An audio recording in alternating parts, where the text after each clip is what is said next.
പിന്നാരാ അമ്മമ്മ മാത്രമേ കഴിച്ചോളോ?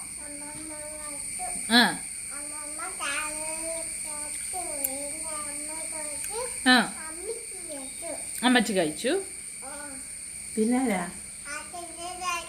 അച്ചച്ച കഴിച്ചു. അപ്പൂപ്പ കഴിച്ചു. അമ്മമ്മ കഴിച്ചു. അപ്പൂപ്പ കഴിച്ചു. അച്ഛ കഴിച്ചു. ഐസ്ക്രീം കഴിച്ചു. ഐസ്ക്രീമാണ് കഴിച്ചവരെല്ലാം. കുഞ്ഞിന് തന്നില്ലേ ഐസ്ക്രീം? തന്നില്ലേ? മോൻ എന്നാ കഴിച്ചേ? ദശക്കുട്ടൻ തന്നെ കഴിച്ചേ? ഐസ്ക്രീം കഴിച്ചോ? അങ്ങനെയാണോ കഴിച്ചേ? നല്ലായിരുന്നോ?